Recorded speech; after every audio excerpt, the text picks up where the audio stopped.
నక్సల్స్ కార్యకలాపాలున్న వీరి కదలికలున్నాయని ఇంటెలిజెన్స్ గుర్తిస్తే అందులో మన రాష్ట్రంలో కేవలం ఖమ్మం జిల్లా మాత్రమే ఉంది. ఈ క్రమంలోనే కేంద్రం ఖమ్మం జిల్లాపై కన్నేసింది. ప్రత్యేక అభివృద్ధి కోసం 500 కోట్లు ప్రకటించింది. ప్రతి మారుమూల గ్రామంలోనూ విద్య, వైద్యం, రోడ్లు, వ్యవసాయ పరికరాలు వంటి వాటిని అందించేందుకు సిద్ధమైంది. వీటికంటే ప్రధానంగా సమాచార వ్యవస్థను పటిష్టం చేస్తోందని అధికారులు చెబుతున్నారు. పల్లెలు మా ఈ ఆర్ఎండ్బి రోడ్ల ద్వారా కనెక్టివిటీ ఏర్పడి ప్రయాణ సౌకర్యంలో కానీ లేకపోతే వాళ్ళ వస్తువులు మెయిన్ మార్కెటింగ్ సెంటర్స్కి తీసుకువెళ్ళడానికి కానీ ఈ డబులింగ్ చేయడం వల్ల చాలా సౌకర్యంగా ఉంది. అభివృద్ధి ముసుగులో ఉద్యమాన్ని అణచివేసేందుకే కేంద్రం కుట్ర చేస్తోందని ప్రజా సంఘాలు మండిపడుతున్నాయి.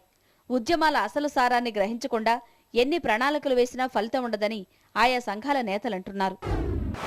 ఎక్కువగా వేసినప్పుడు ఎక్కువగా దోపిడీ అక్కడ ఉన్న ప్రాంతాల వనరులన్నింటినీ తరలించుకోవడానికి పోవడానికి కోసం ఉపయోగపడతాయి తప్పితే అక్కడ ఆదివాసీ ప్రాంత ప్రజలకు అయితే ఉపయోగపడేవి కావు. అక్కడ ప్రధానంగా ఉపయోగపడేది అంటే విద్య, వైద్యము, వారికి కావాల్సిన నీటి వనరులు ఇవి ప్రధానం.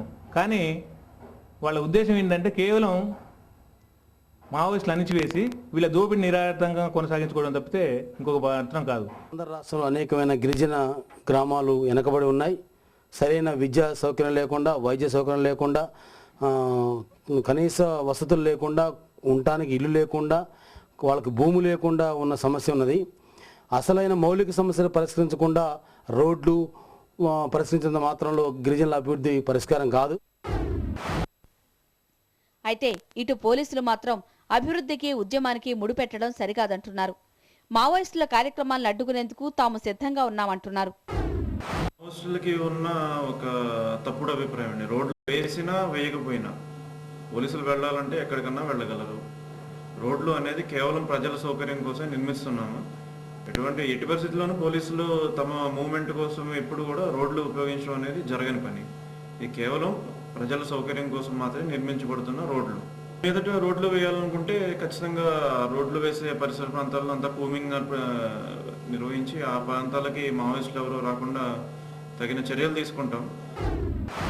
కొంతకాలంగా ప్రశాంతంగా ఉన్న అడవి తల్లి మళ్లీ ఈ వార్తతో ఉలిక్కపడుతోంది. పక్షుల కిలకల రావాలకు బదులు తుపాకీ తోటాలతో తెల్లారుతుందేమోనని జనం కలవరపడుతున్నారు. రాష్ట్రం నుంచి మావోయిస్టులను తరిమికొట్టేందుకు ఇంతకాలం రణతంత్రాన్ని ఆచరించిన పాలకులు ఇప్పుడు అభివృద్ధి మంత్రాన్ని ప్రయోగిస్తున్నారు. అంతర్గత ఉగ్రవాద నిర్మూలన పథకం కింద జిల్లాలోని మారుమూల ప్రాంతాలకు కూడా ఇక రాజబాటలు పడనున్నాయి. అయితే ఇంతకాలం తుపాకీ కొట్టానికి లొంగని ఉద్యమం ఇప్పుడు అభివృద్ధి తంత్రానికి తలగుతుందా అనేది ప్రజా సంఘాల సూటి ప్రశ్న. దండకారణ్యం నుంచి కెమెరామెన్ అప్పారావుతో శేఖర్ రెడ్డి, TV9. మరిన్ని వార్తలు చూసే ముందు చిన్న బ్రేక్ తీసుకుందాం. చూస్తూనే ఉండండి TV9.